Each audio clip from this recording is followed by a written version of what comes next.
Hi everyone, welcome back to Jamgear, the place where we take a closer look at the highs, the lows, and the downright bizarres of pop culture. Today we'll be reacting to Friendly Neighborhood Spider-Man trailer breakdown, Easter eggs you missed by new rock stars. For those of you who don't know, there is a new animated Spider-Man show that is coming out. I'm aware that originally it was supposed to be the prequel to Tom Holland Spider-Man popping up in a Captain America Civil War. This originally it was supposed to show, I guess, before Tony discovered him per se, like the beginning stages before he got a costume, everything, all of that. But for some reason, which I'm not 100% sure about, they decided to scrap the idea. And because of that now, they're just releasing it, I guess, as its own thing. So I've already seen the trailer. Uh, I have mixed feelings about this, but I probably did not even catch everything that was in there. So let's see what New Rockstar gives us in terms of Easter eggs and other breakdowns that are in here. The link to the original video will be in the description below. So let's get to it.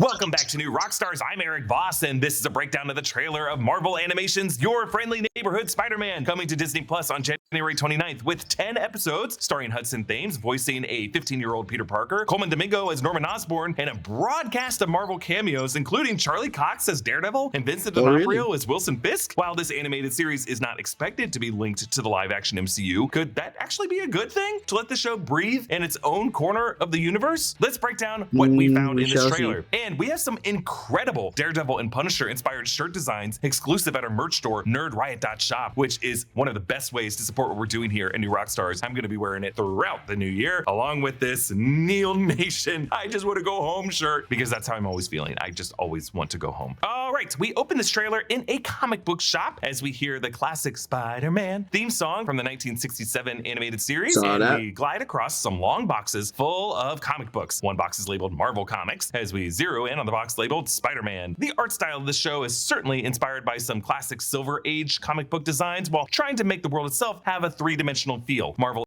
I will say this, I am so glad that they at least give the world some detail.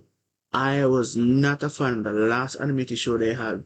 They decided to make everything just a bland background. I'm sorry, I don't know how much it costs or nothing like that, but that's so poor. I never liked that.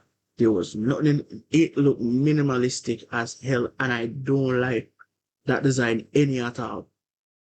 So I'm glad them actually giving the world some proper detail. Animation used Japanese-based Polygon Pictures to handle the animation utilizing CG technology. This cover, featuring the proto-spider suit from this show, is an homage to Spider-Man's very first comic appearance in Amazing Fantasy number 15 in 1963. According to clips shown at D23, we will be getting his origin story, and similar to the way Sony's animated Spider-Verse films would use this original cover in different forms to introduce new Spider variants, here this universe's Peter Parker saves Harry Osborn. In early December, they actually released the first issue of Your Friendly Neighborhood Spider-Man, the comic book that takes place before the events of the series. It dives into Peter discovering his powers, as well as coming up with his superhero name and costume. They plan to release 5 issues total, with the second issue coming mid-January. We push in on the title of Your Friendly Neighborhood Spider-Man, written on lined notebook paper, and that is then covered in Sharpied doodles, something that we've seen from Miles Morales and Kamala Khan, and even Tobey Maguire's Peter Parker in the 2002 Sam Raimi film. But this paper tears away to show Peter waking up, and actually he is upside down on his ceiling as we move through these vignettes as if we were reading an actual comic book. So again, Peter is voiced by Hudson Thames, who also voiced Peter Parker on the What If series, but while on What If he was trying to emulate Tom Holland, here Hudson is bringing us an all-new version of Peter Parker. Originally, this show was conceived as Spider-Man Freshman Year, and many of us thought it would focus on the MCU's Peter Parker before his involvement with Iron Man in Captain America Civil War, but we now know that this is a totally new universe that will show us this Peter Parker's origin as Spider-Man.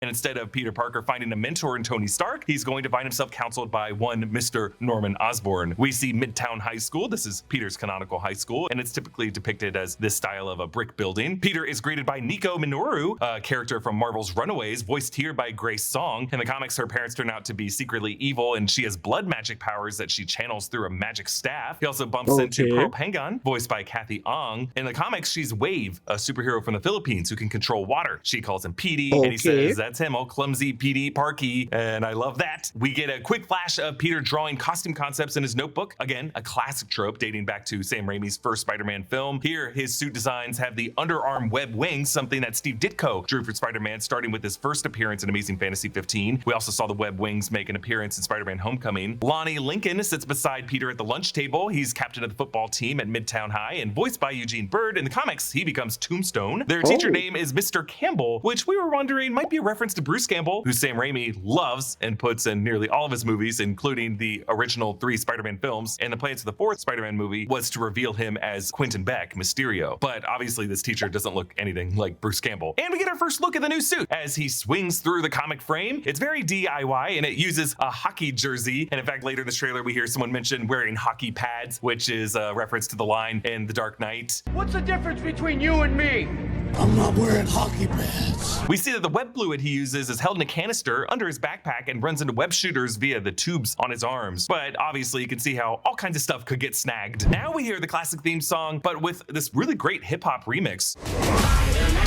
Superpower size kid. Spider-Man saves Harry Osborn from getting smashed by a truck as he's running from some kids who are chasing him, trying to grab him. Meanwhile, a streamer live streams Spider-Man after saving Harry, and we see all kinds of fun details in the comments that pop up on the stream. We see Jay Wilcox. "That dude looks tragic." There was actually a Marvel inker named John Wilcox who inked some issues of Spider-Man. Could be a reference to him. Omega Toaster writes, "Kick his ass, Seabass." Kick his ass, Seabass. Obviously a line from Dumb and Dumber. And Hot Dogger writes, "Is that Bugman?" And Hippie Hamster, "The newest Avenger, Trash Man." All just roasting Spider-Man on his homespun appearance. The one and only 31, "Been here since day one. You're about to blow up, Stevie." So obviously this isn't Peter's live stream, but just some kids live streaming themselves attacking someone, which, like, yikes. After Spider-Man ties them up, Stevie loses this day one as a proudly comment, "The one and only 31, I'm unsubbing." Also, someone writes, "Why are you filming this, Stevie?" by Based Berry. And then we see a name, Lasagna Earth Theory, and I love that because a flat theory, not tasty enough. You got to get a couple layers of ricotta in between those layers. We also see an R. Taylor. There are a few R. Taylors associated with the Marvel Universe, like a stuntman and a video game co-director, but I wonder if it's just Rip Taylor. And then the comments here are also mentioning how the stream is back up and must have gone down when Spider-Man beat them up, and then he restarted it after they were webbed up. And then something from Screwball. And Screwball is an actual social media influencer villain who made an appearance in the Spider-Man game. She's all about live streaming herself. And I hate those missions. I do not like this character. Unnecessary bull in the first Spider-Man game. Oh, and the fact that this character's main thing is I'm doing stuff for views. Yeah, that's why I'm doing this thing. There's a comic, Superior Spider-Man, where apparently in the early days of Doc Ock, trying to be Spider-Man, he ran into Screwball and someone else. Because Spider-Man tends to not purposely play around his villains, but he takes them at different levels of seriousness. He knows how to handle and operate with certain villains. Doc Ock don't care. Doc Ock broke the crap out of Screwball and the other character. Brutally. And I felt nothing but joy. That's how much I do not like this character. Getting famous, so it makes sense to see her lurking on other people's streams and trying to get them over to her channel. Writing, "If you want to see better content, check out my channel." Next, Spider-Man swings past an elevated train, making us wonder if he's gonna have to stop it at some point. Then we see Spider-Man, Nico, and Harry Osborn hanging out, playing board games. And then we see this universe's Aunt May, and she kind of looks like Marissa Tomei. Kari Wahlgren, recurring voice actor from Rick and Morty, is voicing Aunt May in the show. Then Peter swings away from a bus crash that he just stopped. And not to physics nerd a Spider-Man trailer, but we are fairly certain that car stopping so suddenly its back wheels came off the ground. I mean, it's still essentially a head-on collision, but I'm sure Peter did the math and he figured out a way to like offset the weight or something. Also, yes, catching the car before it hits the bus is the same move Peter Parker did in that YouTube video that Tony Stark showed him when he first met Peter in Queens and revealed that he knows he's Spider-Man. Then Peter fights this arsonist villain. Marvel is referring to this character as Butane, according to this press release. Next, this speedster could be James Sanders, aka Speed Demon, using some sort of tech to give him advanced speed, and then Peter backbends to dodge him, I guess recreating Neo's bullet dodge from the Matrix. Next, we see Oscorp Tower and a portrait of Norman Osborn with Captain America. Captain America isn't the only Marvel superhero cameo we can see on the show. More on that in a bit. And Norman says, "So you're Spider-Man." We know that Norman will be acting as a mentor for Peter Parker in this series. Presumably, he'll know that he's Spider-Man as well, much like how in the MCU, Tony Stark figured out Peter Parker was Spider-Man. Norman is voiced by Coleman Domingo in this series, who shared at last summer's D23 that he's excited to portray Norman, saying, "To become part of the MCU as Norman means everything to me." And then we get the Spider-Man trope of checking himself out in a reflection and building glass. In this case, it looks like an homage to the black symbiote suit Peter Parker shot in the marketing for Spider-Man 3 in 2007. Here, it's the opposite, a pale white suit, which reminds many of his Future Foundation suit from Peter's time with Reed Richards and the Future Foundation and the Secret Wars 2015 crossover event. But for now, I think we're just going to call this his Oscorp suit. They have teased a few other looks for this series in the past. And this suit, interestingly, has some red soles on the boots, which makes me think that there's some kind of interesting ability on the boots. And then we get the final title image, and at the top of that, that looks like the Scorpion Stinger, so he's going to show up in the show as well. Show creator Jeff Trammell has revealed that a lot of heroes and villains could make an appearance on your friendly neighborhood Spider-Man. Oh, hold on now. Yeah, there's a lot of characters here. So I think that's Daredevil I'm glinting off to the side.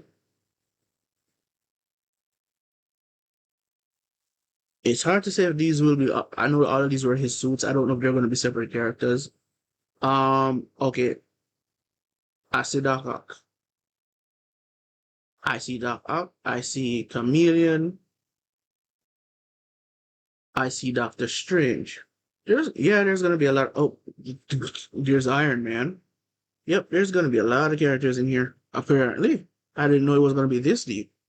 And we know that Charlie Cox will be voicing Daredevil and Vincent D'Onofrio will be voicing Kingpin Wilson Fisk. We can also expect to see characters like Doctor Strange and Iron Man and Chameleon and Scorpion and Doc Ock, Rhino, and Dr. Kirk Connor's Lizard, or maybe before he's Lizard. That's why I think this show might be better off not being connected to the MCU in the same way that X-Men 97 I think was better being in its own animated universe where a lot of these characters could appear and they could just be their true selves without having to link to every node of the canonicity of the MCU across like 30 titles in 12 years, some of them being not that great. If it's animated, you have the freedom to really just start fresh and have versions of these characters that make sense to this character. Also, bit of an announcement here, New Rockstars has a channel membership where... All right, stick a pin there, right? I disagree with that because while I don't need Uncle Ben dying again, you could still do an animated show about Tom Holland's Spider-Man before Civil War. Explain what he was doing before and what lead up to that. And it's like, you don't have to get it connected to all these nodes. Well, think about this. By the time we got to No Way Home, the key things we found out is that, one, there's no Norman Osborn, which is weird. But I know why. I'll get to that in a second. There is no Oscorp.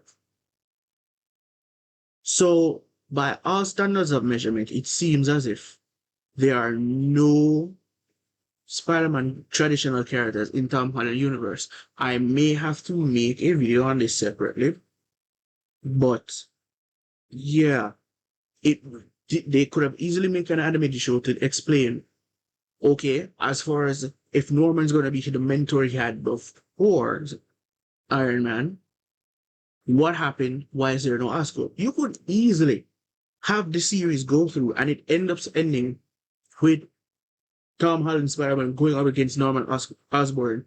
And because of what happened and how that got resolved, Norman either gets locked up somewhere in a black site somewhere or in the raft somewhere, and Oscorp gets dissolved into another company because of the press and bad name. Something horrible had happened. There are ways they could have done it, but it's not connected. So there's that. Or you can just hit that join button down by subscribe and get access to some really great custom emotes. We have a new support tier that we just rolled out, access to select breakdowns completely ad-free. So that means we're not gonna have any internal brand plugs in the middle of the video. We're not gonna have ad breaks from YouTube that pop up. We're not gonna have like QR codes that float behind my head like a DVD screensaver menu. You're just gonna get the content. And we're gonna be doing that for every special rewatch breakdown series that we do. For example, our upcoming Road to Daredevil Born Again series. Now, don't worry, we're still gonna release all of our content as normal here on the standard version of our channel. We're not gonna make any changes to what we do. This is just gonna be something a little extra that we do to supporters that are able to help us out that way. Huge thanks to Noah Chen and Brandon Barrick for helping with the research on this breakdown. Comment down below with your thoughts. Follow me at EA Boss. Subscribe to all 3 channels of the New Rockstars Network for breakdowns and news coverage of everything you love. Thanks for watching. Bye. Yeah, as I said, it could have been done, but as it relates to Tom Holland and his villains, there's something that needs to be said about that. I don't know if no one else has ever talked about it, but I'll need to do something about that. But yeah, that's the video. I said it isn't much, but I've said much of my thoughts already. So if you guys enjoyed the video, don't forget to like, share, comment, and subscribe. I'll see you next time.